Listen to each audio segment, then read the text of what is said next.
Hi, everybody. This is Jim Cornette, pro wrestling legend, and you're listening to the Book in the Territory Unprofessional Wrestling Podcast. This is the artist formerly known as Daryl Van Horn, James Mitchell, the Sinister Minister, and I'm here to let you know I would rather slam my cock in a car door than to miss the dulcet tones of Hard Body Harper, my illegitimate son, on Booking the Territory podcast. Woo, Messi, this is professional wrestler Jimmy Valiant, the Boogie Woogie Man. Tell my people, my brothers and sisters, don't you dare miss Booking the Territory. Oh, yeah. This is a one-man gang. You're listening to Booking the Territory Pro Wrestling Podcast.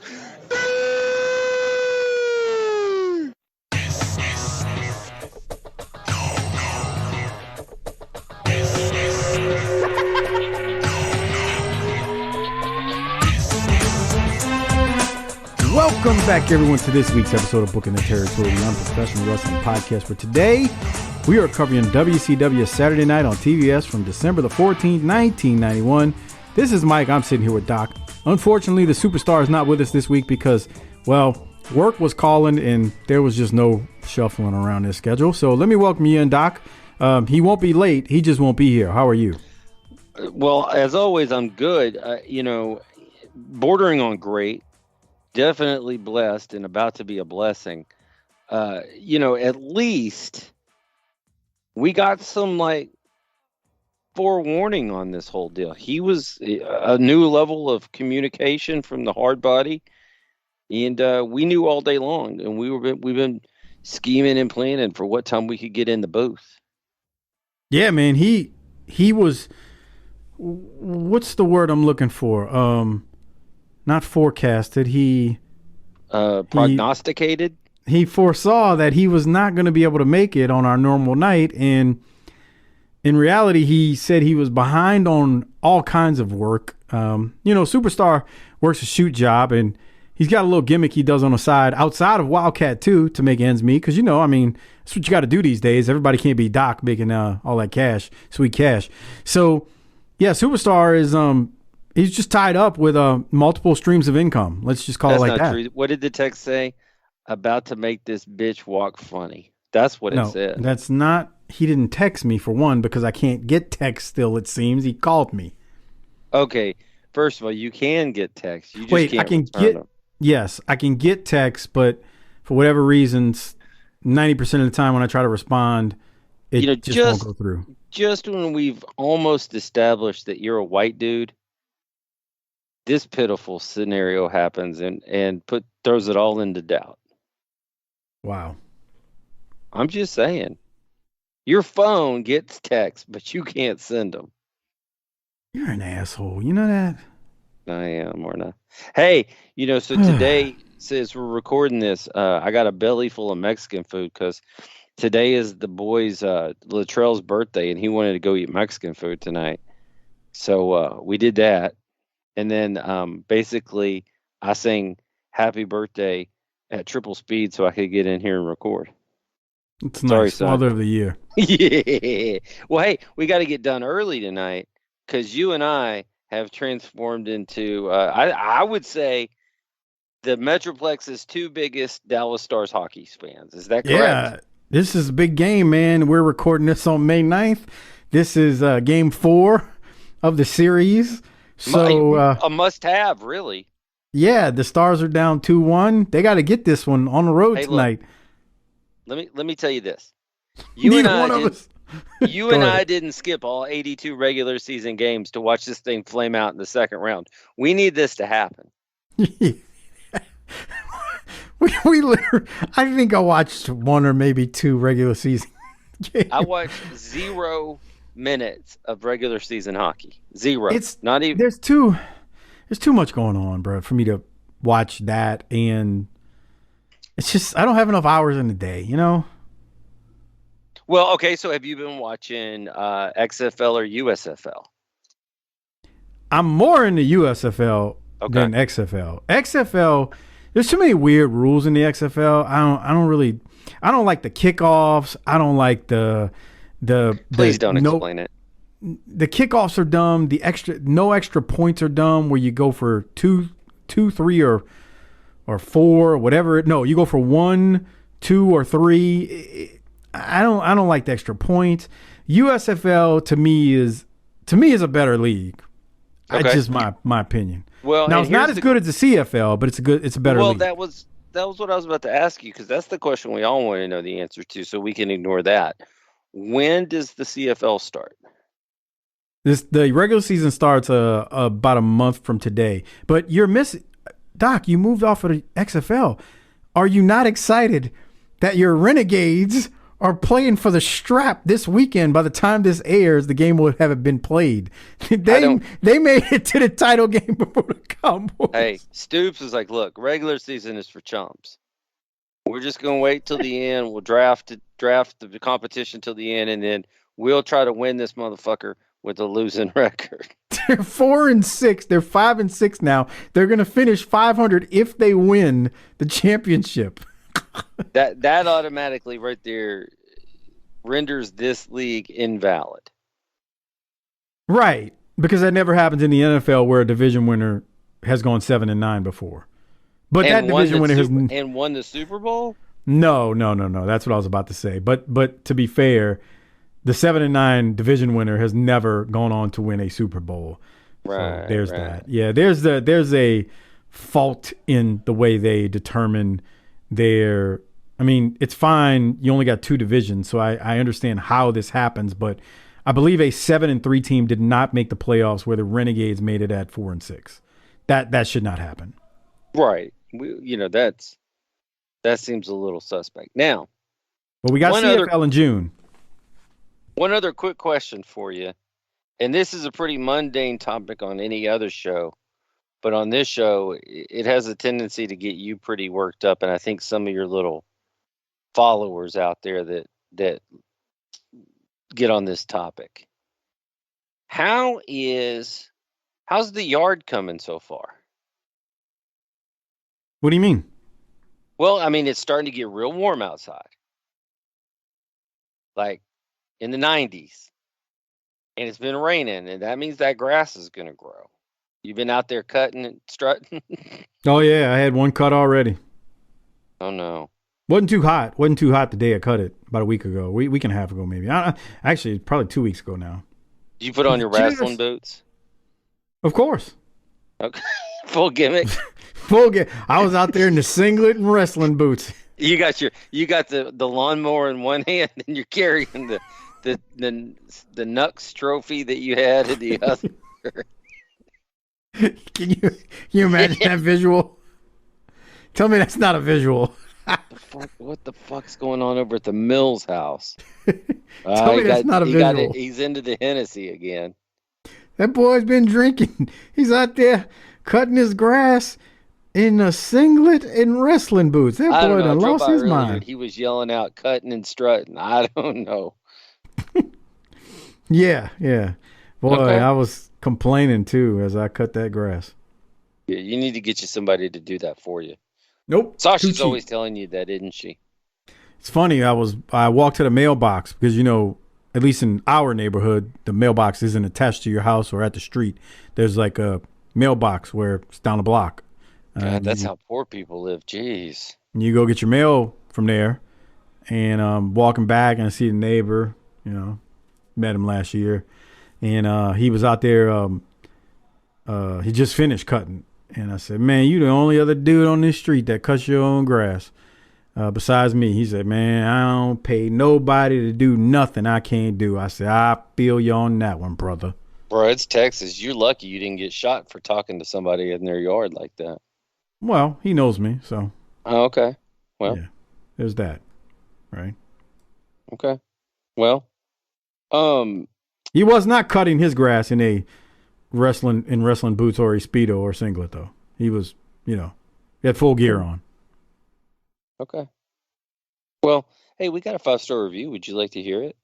Yeah, this is a good one too, man. This is a real good one. I noticed it over the weekend, and I gotta say, this is perfect. So, Let's hear what you got with this one, Doc, because this is a great one. Well, it's from someone named Jay Hancock. That's nice.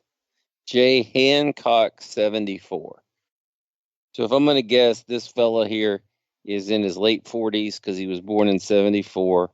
Puts him in the demo. He got all 5 stars in there. We like to see that. The gift that keeps on giving. Yep. Here we go. This podcast stands alone as an oak in a field of weeds when it comes to other shows. The only reason they have yet to do a best of is because they would have to replay their entire catalog. Doc is the heel that you eventually come to cheer when you realize he has been correct the whole time. Harper is the superstar you were willing to wait for, and Mike is the I can't read that. Mike is the secret weapon that holds it all together. Thank you for reading that. Continue. I can see it now. You will feel like you are talking to your old friends while learning about boogie time machines, swamp monsters, ducks on windshields, unincorporated communities in decline. I don't even know what that means. I do. Keep going. How to really spell relief. I know what that means. And what to say at Thanksgiving dinner. Oh, and they cover wrestling too. Thanks, guys, for doing that voodoo that you do so well.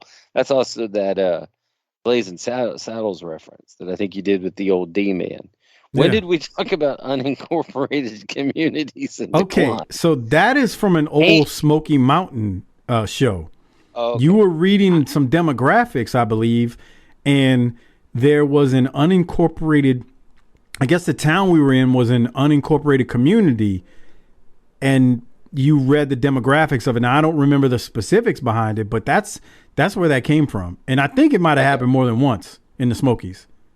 That sounds like some sort of civics discussion that only we could make sound interesting.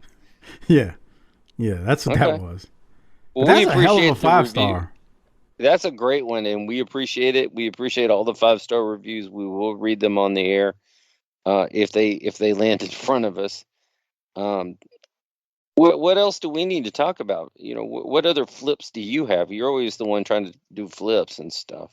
Well, I just want to harp on this, man. This is J Hancock 74. These are the type of quality 5-star reviews we are looking for. So if you're a longtime listener of this show, submit your 5-star review on iTunes / Apple Podcasts or PodcastAddict, and we will read it on air.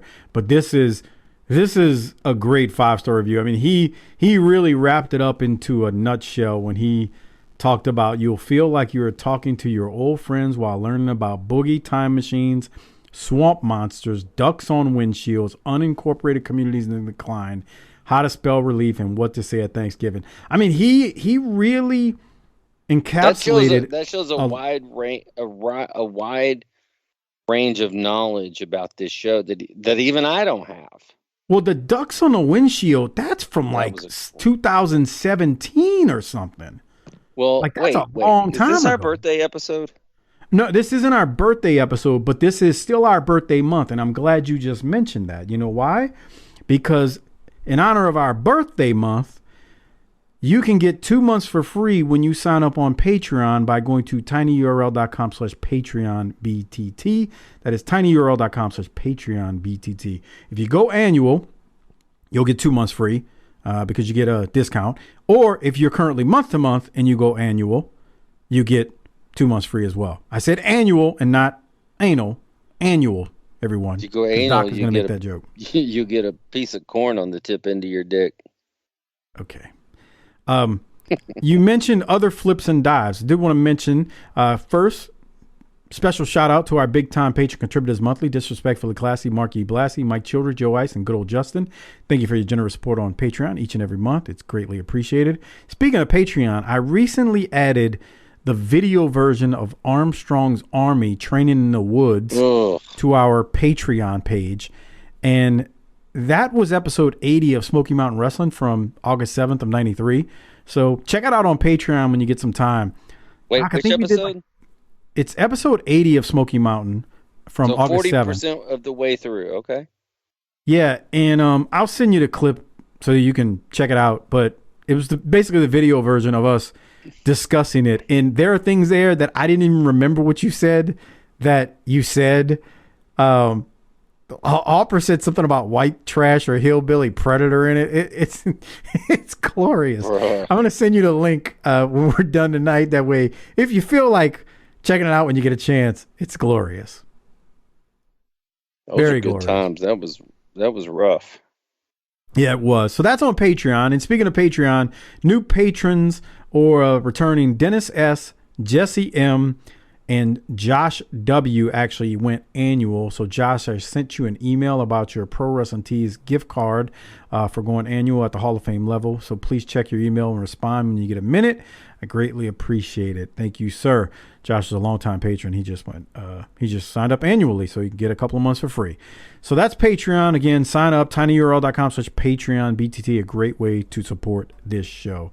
Doc, before I continue, I do have to play something or discuss something that I sent you this weekend, and I think you know what I'm talking about related to Michael Cole. But did you want to get into anything else before I mention that? I just want to hear this theft in just straight up all its glory. Well, I think last week you said something about there's people in the WWE locker room that listen to us. Did you not say that? Well, we know this for a fact. We know that we're on in all the main locker rooms, the two main. Can't keep up with all the indies, but whatever. But all I'm gonna say is, if you're listening to this in the back of wherever SmackDown or Raw's being taped tonight, let us know if Vince is coming, and we'll or Triple H, and we'll keep it down a little bit, okay? So I'm not saying the man who utters these words I'm about to play is a BTT fan or listener. Not saying it at all. All I'm saying is I want you to listen to the words that came out of this individual's mouth during a segment of SmackDown from it was May the 5th of 2023. Now I'll set the stage real quick. Dominic Mysterio comes out. He grabs an LWO shirt from a fan, and he proceeds to rip the shirt in half. Now, I think the fan was a plant, but that's a story for another day. I just want you all to listen to the words that come out of someone's mouth when Dominic rips this shirt, and tell me if it doesn't remind you of something someone says on this show quite often. Here it is. Real classy. What an ass. Did I hear real classy? What an ass? That sounds like somebody chat GPT'd Harper. Come on. Now, in fairness, Harper sometimes says that's real classy. What an asshole. Say, what an asshole. But you can't say what an asshole on TV. They had to clean exactly. it up. So he modified Harper's language. Again, not trying to say there's people out there stealing Harper's catchphrases, but that just seemed really suspicious. But toot, right. So we ain't trying to say it happened, but you be the judge and you let us know what you think. I'll say this. If that's what we're doing, then I guess we'll just have to stick around then, now, and forever. And, this will be on our YouTube channel. So when you hear that, I want all of you out there, Michael Angel, Jose Corona, all the YouTube listeners, I want y'all to tell us if someone is stealing Harper's catchphrase. I'm just curious. Just curious. I just want to know what the listeners think. Could you imagine if it was still the sign days and somebody got a sign on SmackDown or Raw that said Triple H fears Harper, Hard Buddy Harper? Or Menace. Every now and then you'll see a sign, but it's not like it was in like 1998 and 99. You go back and watch kind of crowd. You go back and watch some of those shows, the amount of signs, it's like every third person or every other person has a sign. Mm-hmm. It's really incredible. It just goes to show you the difference. The problem is nobody can hold a sign because they're holding their cell phones. Yeah. Different times. But I just had to play that because I don't know. You be the judge, Doc. I'm not trying to say he's using Harper's language and he's heard Harper say that. All I'm saying is we have an attorney on staff. We have a listener, and we also have Sexton Hardcastle running around somewhere. We'll be looking into that. Yeah, we're going to look into it. Not that we'll do anything, but, you know the drill. What other flips and dives, Doc, before we get into this wonderful episode of Saturday Night? Was it? I mean, well, there's one thing in it that I think, yeah, we'll talk about it when we get to it. But any other flips and dives? No, I think we could probably cover this little wrestling show. All right, so we jump into it again. We're talking Saturday Night on TBS from December the 14th of 1991. Oh. Yes, I'm listening. Do you need to tell the people what all's coming up on the schedule for the next month or so with the different things? Well, the next episode for December 21st is a rather lengthy one, almost the length of a pay-per-view. So we're gonna break that one. We're gonna break that one up into two. So that will be a part 1 and a part 2. So there's that. The week after that is just December 28th. So I think that's just one episode that we'll do. That might be our birthday episode, or maybe it's next week. No, actually next week's our birthday episode. And then the second week and third week of June is when we cover Starrcade part 1 and 2, because we break that up into 2 since that is on the free feed. Starrcade's always on the free feed. And if you're a new listener, you should know that you get to listen to if you're not a patron, you get to listen to Starrcade for free there on the Thievery channel. Okay. All right. Okay. But yeah, that's what we're going to do. But for now, only thing you need to keep in mind is the next episode, which is December 21st, it will be 2 parts, part 1 and 2, because it's damn near 3 hours, and that's that. But for now, we'll jump into December the 14th of 1991. Most of this episode is from the December 9th, 1991 taping at Center Stage, where there was a reported 575 people in attendance, if you believe the internet. We get a bunch more replays at the start of the episode from Thanksgiving night at the Omni. JR then tells us Bobby Eaton and Ricky Steamboat are wrestling today in the main event, so got that to look forward to. And then he says rookie sensation Marcus Bagwell is also in action. So we pretty much immediately go to the ring right after that. Anything from the opening before we get into that first match, Doc? No, I didn't want to look at those matches too much because I figured they'd show them to me later. That's what they did last week. Yep, they sure did. Well, we'll go to the first match. We get Marcus Bagwell versus Rip Rogers. Doc, not a really long one, 3.5 minutes or so, but what do you have from the rookie Marcus Bagwell versus solid veteran Rip Rogers? And you got to imagine that Bagwell's bagging all the rats, right? Oh, God, he's a plumber during this time period. Because he's new, right? This is his first round.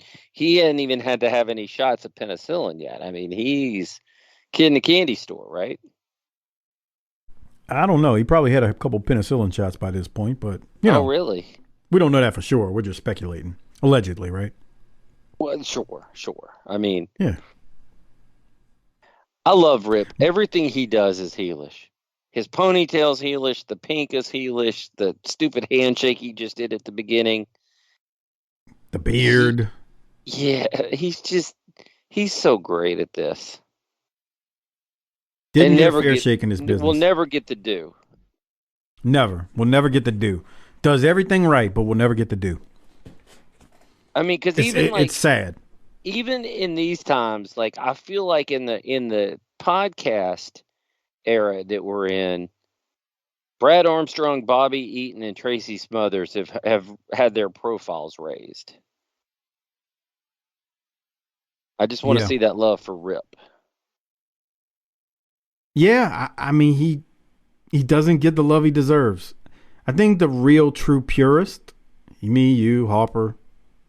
And that's about it. Our listeners. But maybe. I think your most of your nostalgic only classic wrestling fans who, just remember the stars, they might not realize a guy like Rip or George South, how much they were appreciated or should be appreciated in this era. So Bagwell's hair is blown up so high here. It almost looks like he's got too small of a head for all that hair. Yeah, it's like he's got a helmet head. Yeah, that's a good way to put it. We get some exciting news from JR during this match. I don't want to blow it yet, but some exciting news about an upcoming match in this episode. I mean, Mega Pop, right? Yeah, you don't want to blow it. I never want to blow it. And by the way, in the background, there's an ESPN commercial with the XFL and your Renegades making an appearance in the championship versus the DC Defenders. I just wanted to mention that since I don't care about that. 508, we get a pretty bad clothesline here. Although Bagwell's not terrible. He's fairly passable in here compared to some of these other guys we've seen. You can tell he's green. Yeah, I won't ever see what he does take here, shots at him. Oh, it was a drop kick, not a clothesline. Sorry. No, it's that too. Yeah. Not great, but he's not bad here by any stretch. No, he's not bad at all. He's white meat, though.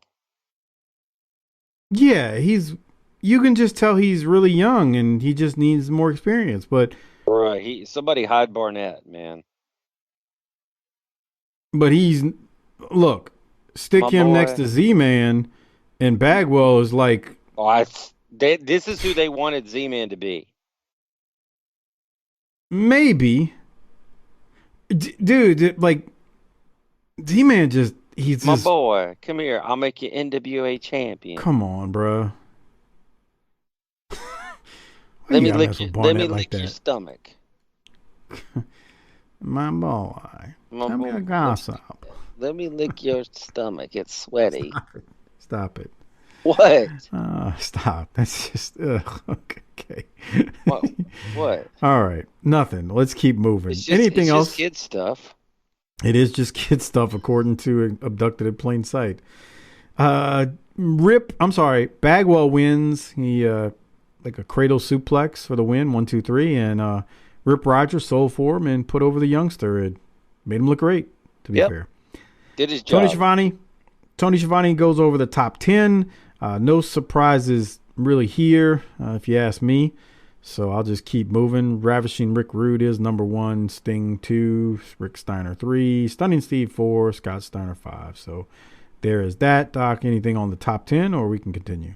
No, this is a great opportunity to get 10 to 20 seconds ahead on the show when I'm watching. For real. Absolutely. All right. Well, we'll keep going. I've got a timestamp for Bagwell's promo here. Yeah. I want to play it. Here it is. I don't have many notes from it, but here's the promo, and it's short. Welcome back, everyone, to Center Stage in World Championship Wrestling. Marcus Alexander Bagwell, Sprayberry High School in Marietta, Georgia, with his first victory here on TBS. And I guess after you got the butterflies away from your old stomach, everything came together pretty well. Well, Jim, as you can see, I still got a long ways to go. With all these good fans behind me, ain't nothing going to stop me. WCW is giving me a chance, and I'm going to give it my best shot. You're in there with a tough man. Rip Rogers, an experienced veteran. Looked pretty tough there in the early going, but that suplex well executed. Well, the WCW is full of talent. And Rip Rogers is a great wrestler, but I showed myself I'm a rookie. I got a long ways to go, but I came out on top today. Marcus, congratulations for your victory. And ladies and gentlemen, I know we're going to see a lot more of this young man. Right now, let's go back up to Rhubarb Jones. How much mousse and hairspray and gel does Bagwell have in his hair that it didn't move that whole match? A lot. Dude, it's like stiff. It ain't moving. It's like a big helmet on his head. Hey, I'm from Sprayberry, and my mom shaves my bag. Okay. You know that story, right? That apparently that's yeah, apparently, allegedly. Man, what the hell? I know, bro. I know. Oh God. Okay, we keep moving, and boy, do we have a treat for you with this. Oh, one. Right. This was, man. How I fell out, man. Wasn't expecting this, huh? Well, coming down the hallway that you and Harper hate so much is Cactus Jack and Cactus Jack and Abdullah the Butcher. Cactus is taking on Pez Watley, who is hell yeah in the ring right now. Cocoa, butter, and weed, bruh. As Harper so eloquently said. Eloquently said so long ago. Hold on, let me see if I've got this. I might not have it anymore. Let me see something. I'm gonna tell you what, he ain't nothing but an off-brand colored boy anyway. That's when he called Boogie an off-brand colored boy. I wish I had more Pez's sound drops, but that's the only one I had. So, anyway, man, we haven't seen Pez in a long-ass time. Too long. I miss Pez. I miss Shaska, actually, but I miss Pez a lot. They just glossed over Shaska during this match. Like, that shit didn't exist. Yeah, they acted like Shaska just never You're trying to make right? me forget. I can't forget that. No, there is no forgetting Shaska. Shaska. Matter of fact, we remember Shaska more than we remember Pez. Bruh, the jive tones. Oh, my God. When they did that little dance in front of David Crockett. And Crockett's like, what is this? What do we have here? All right. Well, Pez is here. And, you know, it doesn't last long because Cactus, he's sent out there to put over Cactus. Doc, any thoughts on Shaska, I'm going to call him? Well, you and I were Cactus? talking about this. Is he in some early incarnation of the power plant here, and he's just probably up getting a little work in? So I'm going to need Bobby Murray, longtime BTT patron and Hall of Famer, to answer that question for me, because I realize there's a school right now, but I don't think it's called the power plant at this time. So I made a mistake year ago and it's like, no, the power plant isn't around. What I meant was the plant isn't called the plant yet. It's so while there's training going on, there's no plant. Is so this the my kind question of shit that you have to deal with people correcting you and shit about the show? So my question is Pez currently training right now people at the facility that will be known as the plant in the future? And I don't know that answer. I assume he is, but I don't know for sure. It seems like he would be if he just appears on a random episode of Saturday Night. But that's just my thought. On that note, it was good to see Pez, but he wasn't going over on anybody at this point in time, right? Yeah, I'd like to have a place where people like Pez and Rip Rogers could at least get some wins every once in a while. Yeah, that ain't going to happen, brother. Sorry. I know. I don't like it. But Pez doesn't look bad. He puts over Cactus Jack. There's a double. He's a little bigger than the last time we saw him. A little.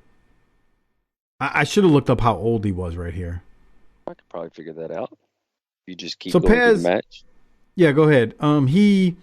Cactus hits Pez with a face bump and then a double arm underhook DDT. Cactus wins. It just made me miss Pez. Pez is 40. He's about to be 41. Wow. Okay. Cactus beats Pez, though. After the match, he continues to beat him with a kendo stick. It was an uneventful match. I just felt bad for Pez, man. I miss Pez. I really do miss Pez. When he whooped Boogie and pulled the scissors, he pulled the scissors out his pants. When he called him a colored athlete or whatever he said, and he looked at him like, nah, bruh. Yeah, he called him the best colored or black professional athlete. I thought he said colored. That was you that said it. Oh, okay. And then he whooped Boogie. And then in the subsequent promos, called Hector that time in Smoky Mountain. No. Then he whipped Boogie and he told Boogie on the next Saturday night, I will whoop me a hillbilly. You honky. That That's the kind of division that's hurtful in this country. Shaska had no chill, bro. It was great. It was phenomenal. He made Paul Jones. You hit the mute button? I can't hear you. Baby face, like, are you there? Hello? Come in. You faded away. Okay, so he was like the just normal good guy gentleman wrestler.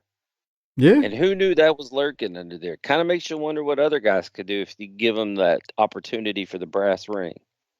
Dude, I mean, Paul Jones's Island of Misfit Toys. If not for Pez, it don't work. He was the one guy. Didn't do it for you? He was the one guy in that stable that made it work, in my opinion. Because remember, we play those promos and we like, Jesus Lord, Paul Jones, these promo, like Paul Jones is not really saying much. And then Pez would come in with a lock of Boogie's hair and start talking about Boogie and he gonna whoop him a hillbilly. It made that faction. They had Tijo Khan, Barbarian, who didn't talk.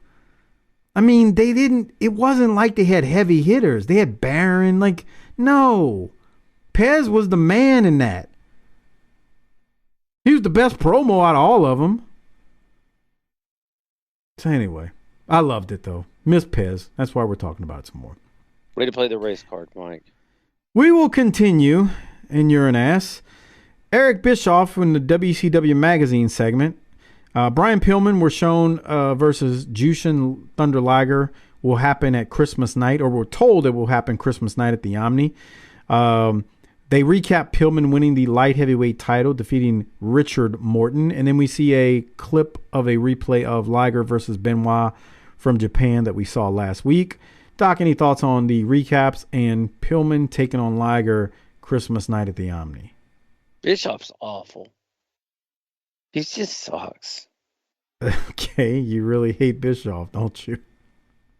Wow. He's like the Sting of announcers. Oof. Now, do you feel that way about Monday Night Nitro when he was a commentator, or you just feel that 100%. way about it? 100%. Oh, you didn't like him in that either? So you're not saying it just for the WCW Magazine segments. You're saying him as a commentator too. Yeah. So let me get this straight. You watched Nitro weekly, even though you hated Bischoff as a commentator. Yeah, I didn't like Mongo either. I thought that group of commentators was 10 times better than when we got into the Mark Madden era. Maybe. Never said it like that either. Scott Hudson, Madden, and Shivani. Am I remembering that wrong? That was terrible. They were terrible. And I'm not talking about Shivani. But anyway, I'll keep going. All right.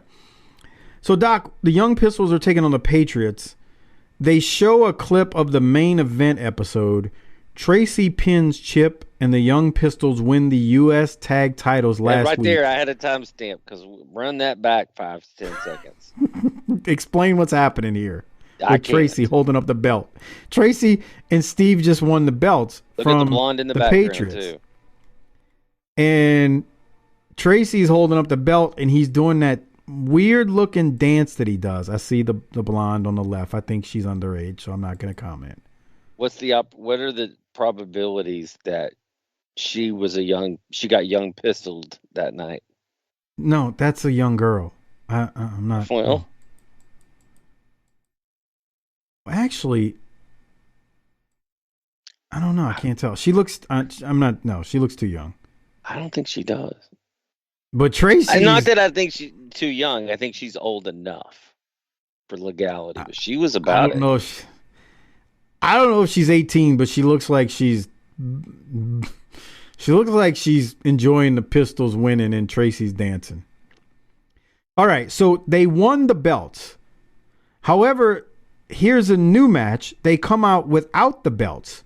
Jim Ross says that they won, but WCW ordered back another match where the teams will settle up for the titles.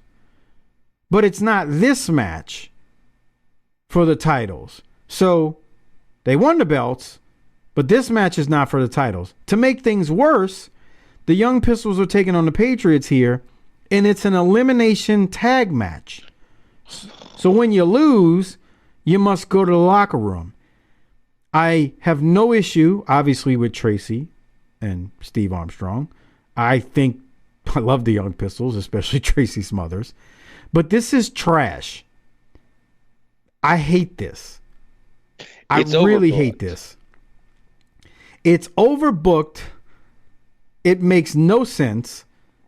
The fact that I know why it's not for the titles. This was taped before they won the titles, sure. I think. So I can live with that part of it because it's a different era. What I don't like is then, we're going to have a match with these 4 guys, tag match, but it's not for the title. Oh, and on top of that, it's an elimination tag team. They lost me. Completely lost me. I want to see a tag title match. I want to see titles on the line. I don't want to see an elimination match. That means nothing. Am I being a curmudgeon here? Probably, but not in this instance. Okay. So what do you have from this? Because this pissed me off. Does Chip have a lesion on his back? Like on his shoulder blade? Maybe. I don't know. Like, the quality. We're not even 480p here. I don't know what that means. 720p, 1080p, like resolution. You got 4K now. This is 4000p. This is well before high definition. Oh yeah. So I can't tell. It looks like. Remember when the word lesion was scary? Yes. See right there? Yeah, something on his back. Might just be a scab. Maybe a rat scratched. Maybe he had a rat sitting on his back, and the snail trail left him. Come on, grow up! What's wrong with you? It's your problem. You know what? I blame you for that. You're the one that when Tammy was sitting on Tommy Noe's dining room table, made the comment about, "Oh, that's great. She left a snail trail right there." I would have gone and sniffed it. Okay, Jesus Christ. What do you have from this match, Doc? It pissed me off. I can't tell you how much this pissed me off.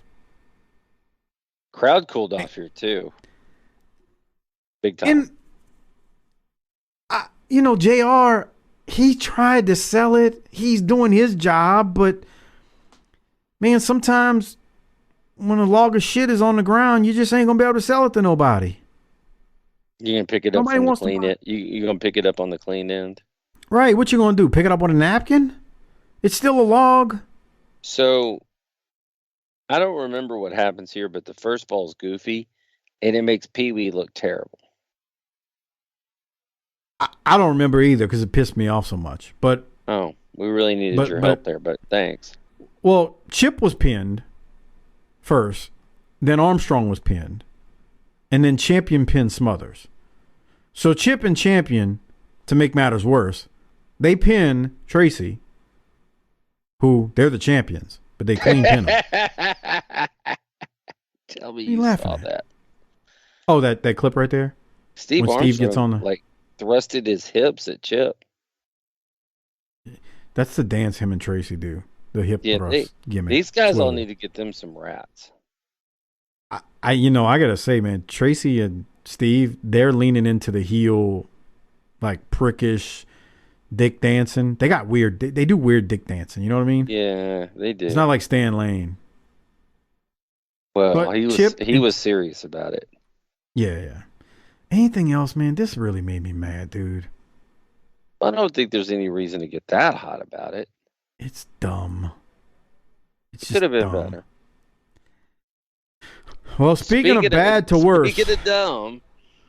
We go to Van Hammer versus Pat Rose.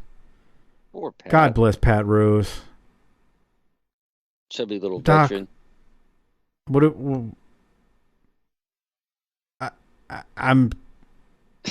don't have words. This is Dude. Hammer is what. God, that's awful. Hammer is what happens when the Booker man gets desperate. Or the Booker man doesn't know what the hell he's doing. Well, the Booker man gets desperate because he doesn't know what he's doing. Yeah, true. There's a linear process there. I think Hurd's almost out the door right now, just so you know. He's getting to the end. So he's throwing all this kind of shit at it. Well, in fairness, he introduced this a couple months ago, but it's still dumb. Do you know who the next executive vice president is? Is it Bill Watts or Kip Fry? Kip Fry. Or K. Allen Fry, as they call him at first. Dude, there is nothing more pretentious than some asshole making their first name an initial.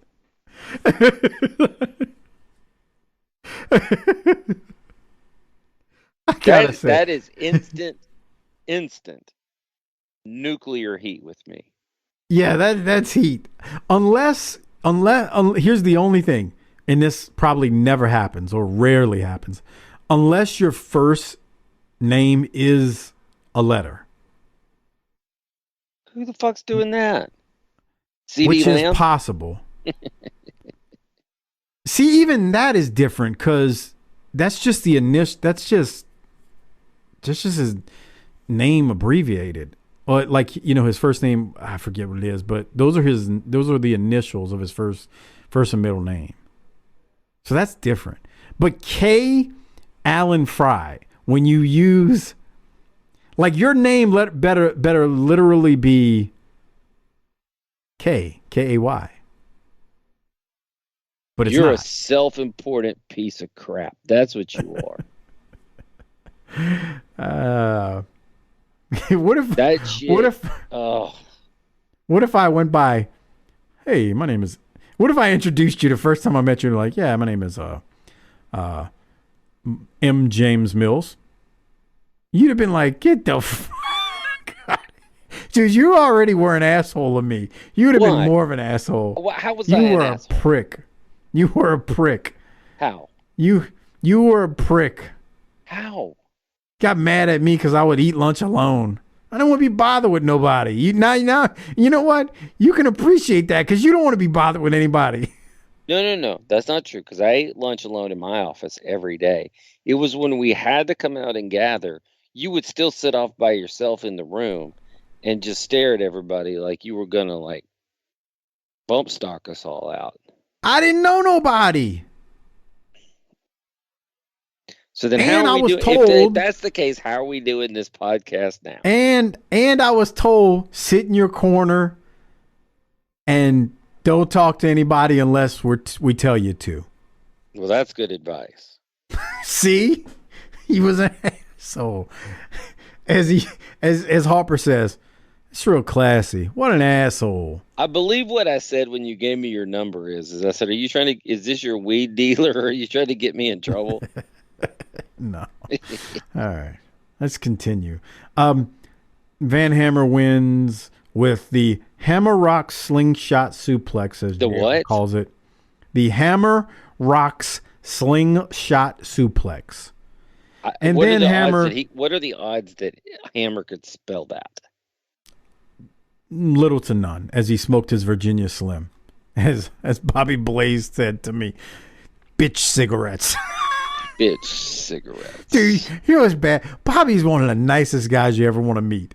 And he was like, that big bastard and those bitch cigarettes. Come on. It's hilarious when you hear Bobby say it. Bobby and I are both scholars and learned men. We don't have to talk like that. Oh, Mikey and DFW is getting excited. Carolina just took a 2-1 lead. And they lead the series 2-1. He's a Carolina Hurricanes fan because that's where he's from. He's from the Mid-Atlantic territory. What? Oh, great.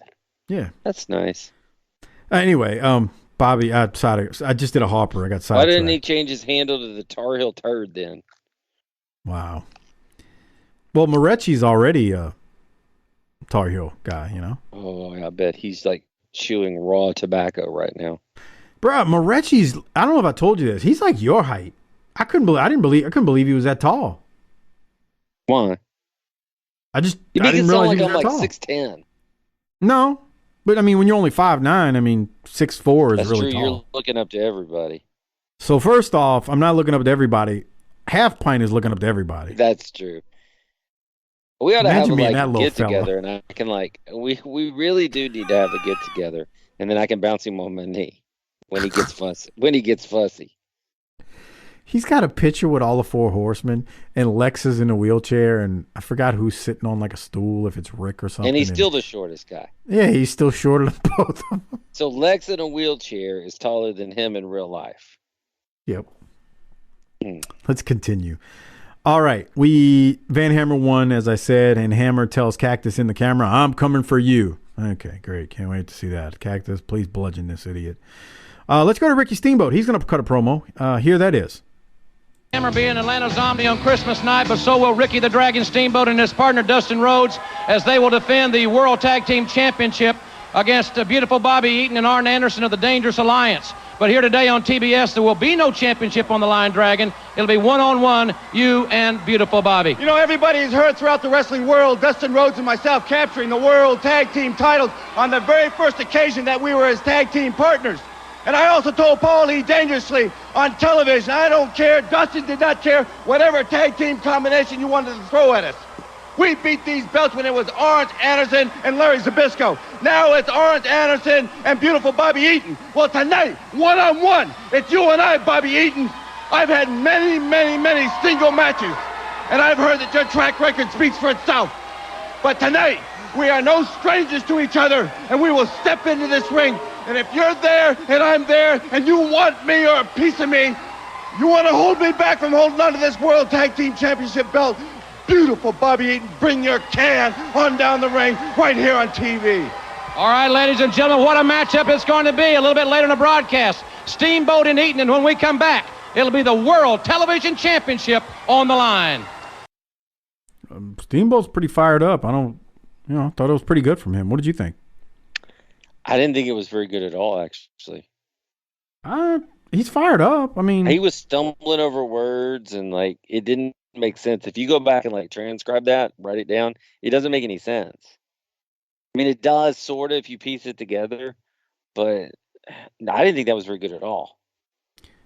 Well, I always say this, I remember Tracy getting kind of stumbled up in Smokey, and when people are angry and they're fired up, they do stumble over words. It's not clean and crisp like it was, written by a writer. So that's why I said it was fine. I mean, I understand why you feel the way you do, but that's kind of... I think those are... And that may be true. My sense, though, is that they were two different characters. It just don't... That's not a universal rule that I would apply across the board. How about that? Now, I'm not... I also won't sit here and tell you that it was a great promo. It just was... I was like, it's fine. You just said it was pretty good? Yeah, it's fine. It's good. It's pretty good. Oh, okay. It's not great. There's a difference between that and great. Oh, okay. All right, well, we come back from commercial and we get a replay of last week with Steve Austin beating the Peanut Man, otherwise known as Arachna Man. He does look like Mr. Peanut, I'm telling you, man, when you look at those Mr. Peanut graphics. And then, not only do we see the replay, we're going to go back to the match because we're going to see another match between Stunning Steve Austin versus Arachna Man, a.k.a. Peanut Man, a.k.a. the Lay's potato chip bag of the 90s and 80s. Doc, what were your thoughts about these two getting back together in the ring in a rematch? Hey, kid. They're still making you a spotter, I see. Actually, Austin's the kid here.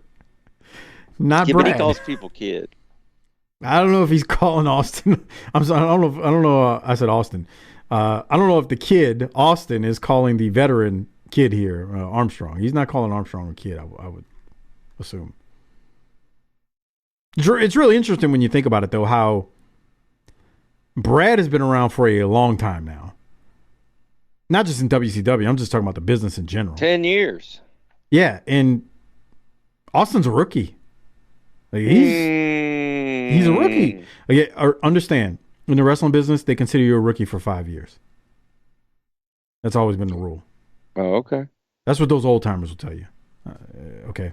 Those old timers change up the story each and every time they need it to work out in their way. Yeah. So when I say rookie, I realize he's wrestled for more than a year, but those old veterans will literally tell you, no, that's like that, that's like that shit in The Sopranos where Jackie Jr. and them robbed the poker game. Remember what I'm talking about? Yeah. Well, if they had, first of all, they lost their minds and started shooting people, which was a big mistake. But they did it because the story was back in the day. That's how Tony and them made their nut in the world, was having balls to rob their own mob's game. What kind of shit is that? How does somebody get a pass one time and not the other? I don't know. And you're comparing that to a rookie? I never understood that logic. It's because when it's convenient, it's okay. Or if you can justify it, it's okay. But when it's not. No, I'm not talking about politics. I'm talking about The Sopranos. I know, but that's what I'm saying. Like, depending on which way the wind's blowing, you're like, it's all right today, but you know what? It changed my mind the next day. Oh, so you're saying it's like when Vince put everybody else out of business, but then sued because he was getting put out of business. Yeah. You'll hear Vince in many of those old interviews. Well, the time-honored tradition. Well, motherfucker, you blew right past the time-honored tradition when you decided to start airing your program. The time-honored tradition was to keep your ass out of the other man's territory unless you wanted to get shot. Yeah, and like, so it was all fun and games when you were taking over other people's territories, but the minute WCW. Yeah, the minute WCW puts your product, your tape product, and gives the results of it on a live broadcast, well, you know, that's not something you're supposed to do. What, dude? You took over an entire country, do, pal. Yeah, so it's all on it. When it's convenient for you, it's fine. You can make any excuse under the sun.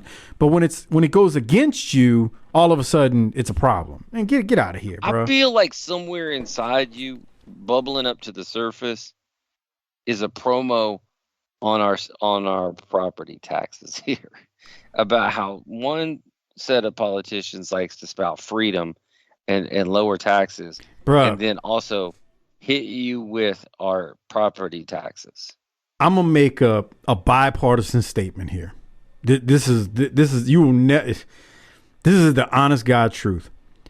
In Texas, these damn politicians will talk about freedom till they're blue in the face, until it comes to these goddamn overpriced property taxes where they hollow us the fuck out every year. And when I say hollow, tennis shoe down a hallway, bruh, if they swabbed our cavities, you would come up with all the politicians' DNA from the way they hollow us out. It's all freedom. They will preach freedom and all this other stuff in Texas. But boy, they will freaking assault you anally with those property taxes. And I'm saying bipartisan because it don't matter if you're red, blue, or in the middle. You are getting assaulted. It's about green and shit brown on the end of their dicks, because that's what we're talking about. It is like I tweet about it often because it is not a party line. It is all of us. Every one of us. They are tearing us apart on the inside. They're rearranging our prostate and our large intestine. Oh, I mean, they are busting our guts out, and the guts are gone. Okay, let's get back to this, because you're right. It irritates me to no end. Doc, did you have notes from this? Austin is going to win again, but did you have notes? Let me see. This It one was was a pretty good shorter little than match. last week's match and not as good. It was shorter. And not as good. But, you know, here's the thing. Austin's bumping his ass off because he just really bumps great. The finish. Arachnaman has Austin on the run. Arachnaman delivers a big knee lift after a big backdrop. And then Would you he say goes, that he's caught in Arachnaman's web? Yeah, yes, he's caught in his web. Arachnaman goes to the top rope. The ref is checking on Austin. Medusa kicks Arachnaman off the top rope. Arachnaman, Brad takes a great bump coming off the top, just flies off. Austin comes over, pins him 1, 2, 3. The pin looked a little screwy, like Armstrong kicked out, it looked like, or something. I don't know what the hell happened. But I liked it. I mean, we know that's Brad under there, and Austin's got Medusa out there, so she's got to help him cheat. I mean, it's fine, but it wasn't. Last week was better. Medusa's So playing a very prominent role in these matches. I mean, it's good. Yeah, sure, why not? I got no complaints. I'm good there. Okay. Well, we keep the show moving. Speaking about not good. Oh, God. Big Josh, who's got jean shorts on and suspenders. You heard me right there. Make that make sense. Well, not suspenders. Actually, it's Overalls. overalls, but it's the shorts overall. He looks like he's in Belle Biv DeVoe with hunting boots on. They're taking on. I didn't even go tell ahead. you this, bro. Go ahead.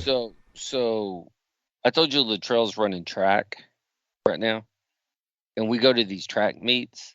I assume so because you were at the high school right up the street from me in the hood on one of the track meets. And so I'm like, we're very, very outnumbered on the property. At the school up the street from me? Yeah. Oh, yeah. I mean, it's like 90% black. Yeah. Okay, we go were ahead. walking up the other day, and this sister said, "Good morning" to me walking up. I said, "Good morning," and I had parked the car. I dropped him off and went and parked the car. And they had a DJ out there. This DJ was playing like the best hip hop and R&B and funk from like mostly the 80s and 90s. And during the meet, and he was playing Poison. And this sister we were walking up, she's like, "Good morning." I said, "Good morning." And they started playing Poison. I was like, "Never trust a big butt and a smile. These kids just don't know." And she fell out. She heard your honky ass. That's right. They fell out. Sisters That's like great. me, bro. Right. But I'm comfortable in that setting because I'm comfortable around humans, not just my people or your people, all people. How many white people were in the stands that day? Besides you and Mrs. Doc. Do I get to eliminate my own family? Yes. I would say it's probably 8 to 10%. So, like I said, the demographics of that school are 90% African American. So there you go. I'm fine. I'm not nervous. I mean, every time they shoot the gun off to start a race, I get a little jittery. But other than that, I'm okay. Jesus Christ.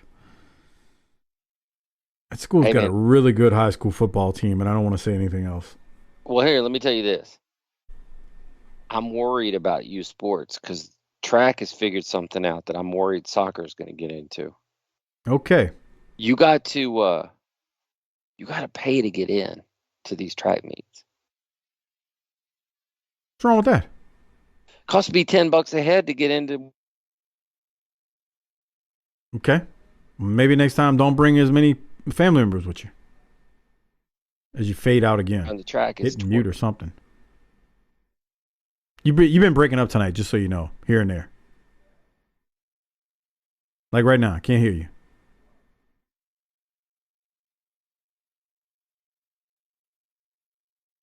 Can't hear you, Doc.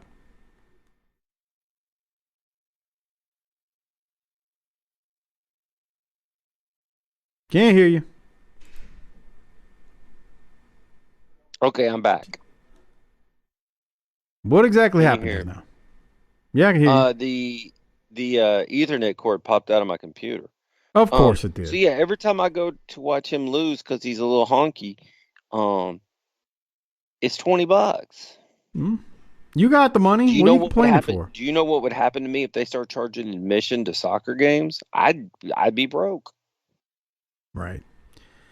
Let's get back to Well, wrestling. thanks for caring.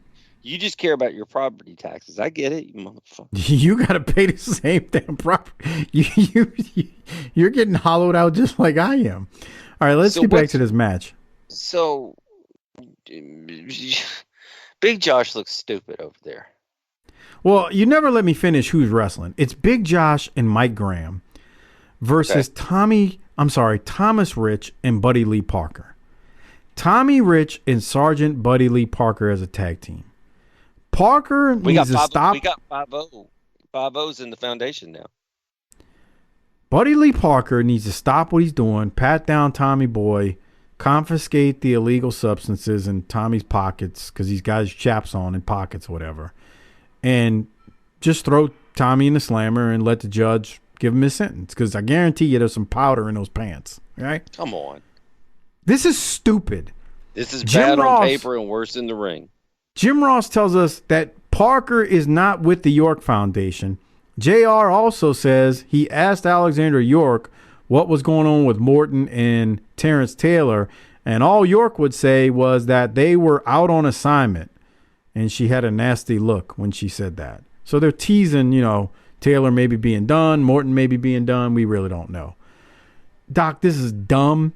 I don't know why we need I don't know why we need to tag Tommy Rich and Sergeant Buddy Lee Parker. I feel still bad stuck for Buddy Lee Parker on Big Josh. He looks like that looks like something you would have wore around this time. No, I would have never worn that to have a wrestling match. No. I just meant to the barbecue. No, I'm not wearing nothing like that. You ever own overalls with shorts? No. Like that? Nope. Never. Never. You think Tommy Rich is worried about the powder falling out of his pocket right there? Yeah, he's worried because he's got a cop on the apron. He don't want that powder falling out so he can get arrested. This is a mess on every level. This is dumb. Mm-hmm. Look, we're Southern wrestling fans, but we call it like it is. This is stupid. It's just four guys thrown out there. One of them's a member of the York Foundation, which is falling apart at the seams. He's tagging with a cop, who I love the State Patrol gimmick, but why is a York Foundation member tagging with a blue collar and worker? What? This is dumb. I'm still worried that Big Josh isn't from the North Woods anymore. Fuck, this is, dude, the fuck out. This is, okay. Can I go to the finish? And Mike Graham is just white dude. He's just a basic dude. I don't even hate him in this match. Him and Buddy Lee Parker are the best part of it. Well, he shaved off the most interesting piece of him, which is that mustache from the 80s. Well, Graham puts Parker in the figure 4, but old Coke Boy hits Graham with the computer in the head, and Rich then pins Graham. I like it. And Coke Boy and Parker win. And while I'm glad Buddy Lee Parker gets a win. Look at that. Boogie, I saw that. Was that a, what kind of t-shirt was that? York Foundation. Okay. It looks like they didn't have merch back then. Right. If you listen to Bischoff. He invented merch. He invented merch. This is just dumb, bro. Okay, did that broad did she get Yorked in her foundation? Are you serious? What? Wow. Well, she's definitely of age. That's right. She might have got Yorked in her foundation.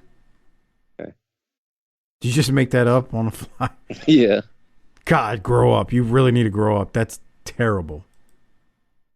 Well, jeez, that's terrible. They can't all be winners, can they? Yeah, they can't. All right, let's keep going because now we move to the main event of the show. It is Bobby Eaton, who's got Medusa with him out at ringside, versus Ricky Steamboat. before we actually go to the match, it was weird how they did this. They went to commercial, came back, they did the intro, and then they go right to commercial. It's like they didn't time it right and they had to get that other commercial in. They go right to commercial again after the intro before they go to the match. I was fine with it because it meant I could keep going. All right. Well, fair enough. I don't like wrestling. Right. We come back from commercial, and Eaton starts off the match by attacking Steamboat as Steamboat is giving his tag title to the attendant and about to take his jacket off. Yes. So Pee-wee just rang for the bell. Then Eaton should be disqualified right there. Because Pee-wee's having a bad night. Tell the people why Eaton should be suspended. He grabbed that, what is it, the sash that goes around, the tie that goes around the gi, and started choking Steamboat with it. That's a DQ. He didn't start. He does it for like a minute. Fair enough. But he also missed the thing that Look, he's still doing it.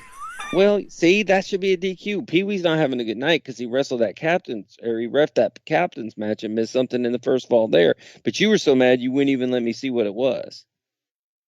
And I don't take good notes, so don't put this on me. No, I was not about to go through that elimination bullshit one by one. I took notes of it. I didn't have the actual timestamp. Neither did you. So should that have been a DQ? I mean, I love Bobby Eaton, but he choked Steamboat there for like 40 seconds, dude. After the bell rang. After the start of the match happened, yes. So if he did it right now, then you'd DQ him. Hey, if it's a foul in the fourth quarter, it's a foul in the first quarter. You know what I'm saying? That's not true. That is not true in any league in America. I know better. That sounded fucked up coming out of my mouth. I got it. That sounded like a white meat babyface thing to say, but we know it's not true. When Uncle Raj wants the flags to fly for something that they didn't fly for in the first quarter, the flag will fly. If he doesn't want the flag to fly, he'll also not. Well, that's true in basketball too. Right now, we're dealing with LeBron and the Lakes just getting all the calls. Yeah, the NBA is a mess right now because they got too many options to book from that they want. So, well, you know times are different when you and I talk about the Dallas Stars, and we don't give a shit about the booking in the NBA. Well, they got all the stars that they want, and they got all these Northeastern team powerhouses out, and the only team that they ain't behind is Denver, and they might just win it all. All right, let's get back to Eaton and Steamboat here. Man, they went into the crowd. Yeah, they went to the crowd. What did you have from him? He's Eaton. Now he's on the eyes. This match, it's good. I don't want to call it great. It's good. There are a lot of. They're so smooth, both of them. Yes, there are a lot of Steamboat chants. The crowd is into it, and I had that timestamp. Bobby Eaton, boy, if you ever want to see how you're supposed to go flying out of the ring, look at Steamboat go flying here when he Bobby went a Eaton long throws way. The ropes. That's how you fly out of a ring. That was Mulkey-esque. Everything but the splatter. Yeah, because the Mulkeys would splatter. But that is how you fly out of a ring. That was really good stuff right there. Okay. Well, and they don't have the same exact chemistry that Flair and Steamboat have. But who does? Flair and Steamboat. So these guys are smooth. They're professionals. This is a really, really good match. And later, they're doing all this stuff in the crowd and they're like throwing each other around. But man, they make an armbar look good. And that's once you said they're not like Steamboat and Flair. Steamboat and Flair are once in a generation. Sure. But now look at Steamboat throwing. Look at that arm. Well, just look at this. I want you to watch this sequence. They're fighting outside. Steamboat chops Eaton, and then he throws Eaton back in. Now watch this sequence. Eaton's gonna hit the ropes, and Steamboat leapfrog. Look at that arm drag. Boy, that don't look good. And then into the arm bar. Well, look at that. He's working him there. These guys are several minutes into this match, and they're making that arm look good. Look at that. Look at that. Working. That's just old school wrestling. As Steamboat works the arm, but there's nothing slow or boring about it. Not at all. Not at all. Getting there in a little rest hold right. here. Yeah. Better catch your breath. This is how you do it, man. Yeah. Unlike, look at him throw that. That was what I was trying to get to. Look at this. That's old school. Eaton selling the arm. He hits Steamboat, throws Steamboat into the ropes. Steamboat comes out, another arm drag. And then this is like a modified version of a head scissors or body scissors, and then another arm drag.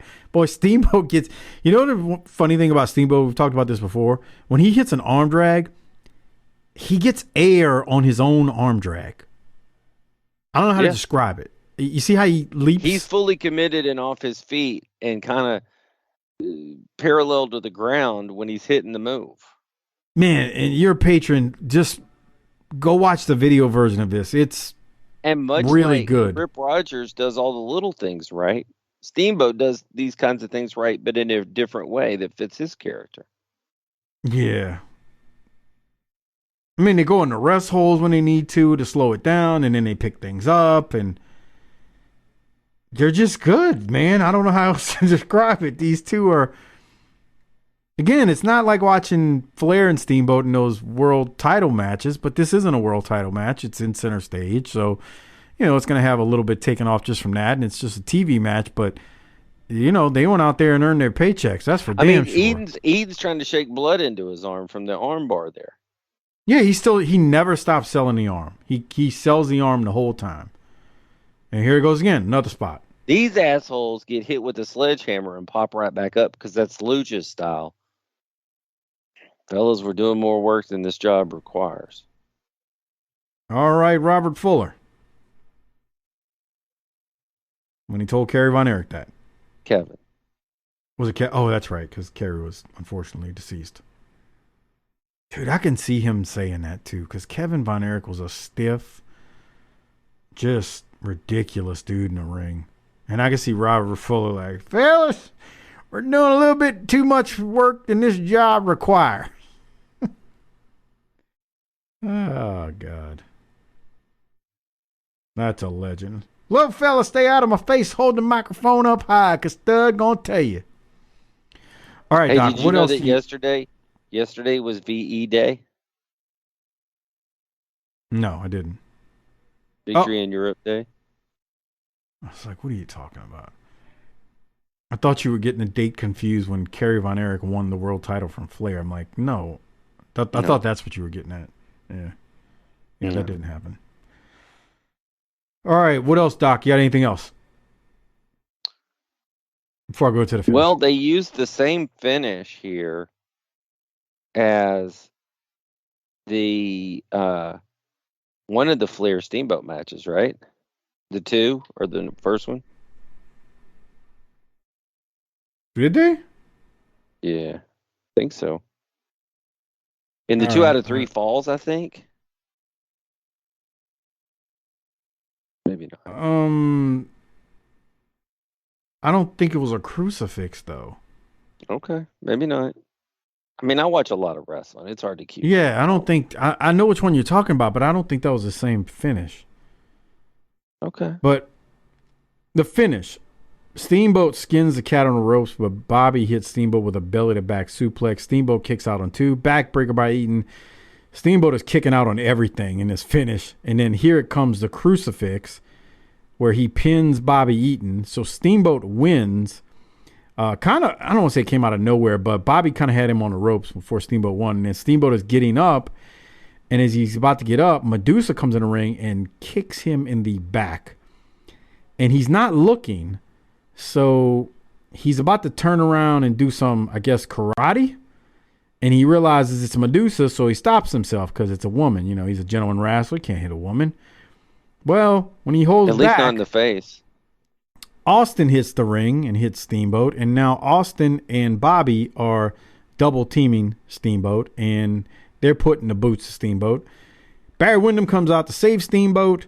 And Windham has a cast on, but he's still going to make the save. And as all of that is happening, we are going off air. So Steamboat wins, but the Dangerous Alliance, or a couple of members of them, put the boots to him, and that's that. Doc, Any other thoughts on the main event? How cool does Barry Windham there look with the sunglasses and the hair and the jacket? Yeah. Big bastard The standing leather there. jacket. And he's cowboy boots on too, jeans. Oh yeah. Yeah. He I ain't would here have been for your out here bullshit. sooner, but I had to zip up my britches. Oh, come on, man. What the hell's wrong with you? All right. Well, you know how we normally do this. On that note, we need to rate it, hand out some Rolexes. Before we do so, become a patron, tinyurl.com/PatreonBTT. While Starrcade is free, the only way you get all the video versions of these shows, along with all of the other pay-per-views and Clash of the Champions that we cover, is by going to tinyurl.com/PatreonBTT. That is tinyurl.com/PatreonBTT. Great way to support the show, along with getting tons of extra shows, including 400 plus Patreon exclusive shows, which includes the video versions that we do on these shows, plus the World Class shows, the ECW shows, the NWA Power shows with Sparks and a little fella half pint that sits on Doc's lap and bounces him on his knee. All that stuff available on Patreon, not little fella sitting on Doc's knee getting bounced up and down. But all of that is available on Patreon, tinyurl.com/PatreonBTT. A great way to support the show and getting tons of extra content at that. All right, Doc, we need to rate it, hand out the Rolexes. What are you going to rate this thing?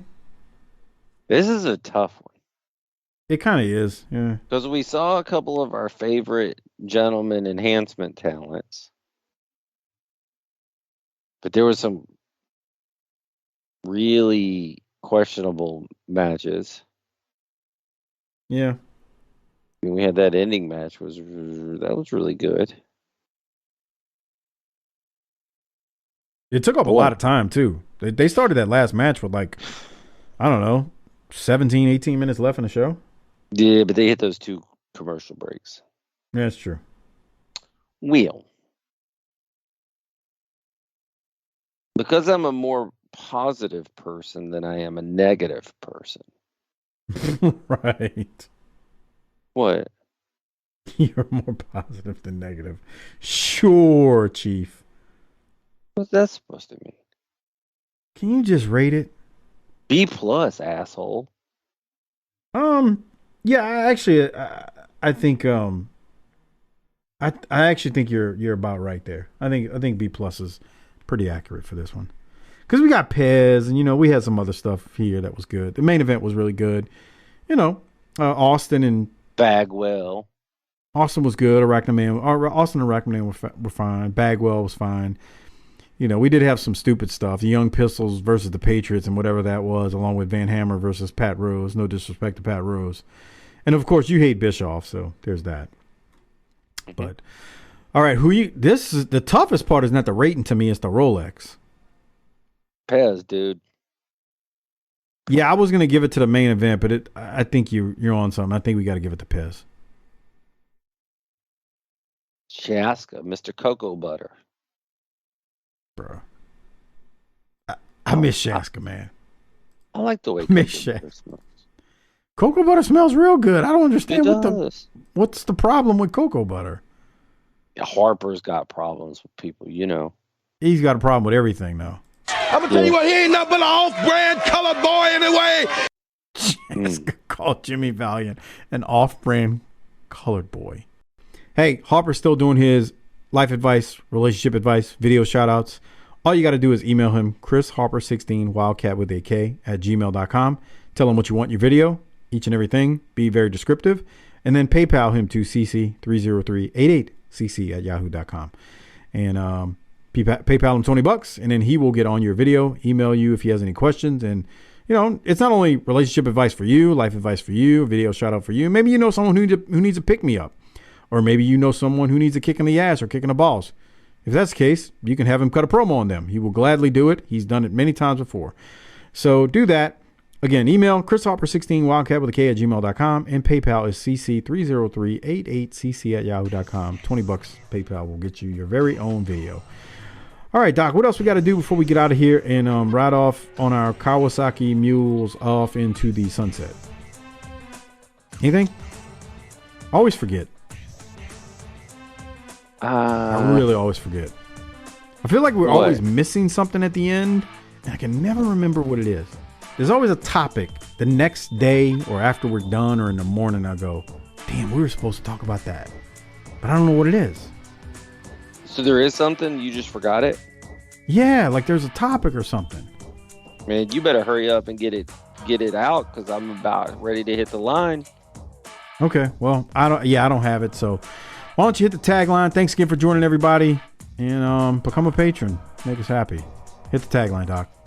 How about them Cowboys? No. Hit the real tagline. Don't be an ass. Go Stars? I can live with that.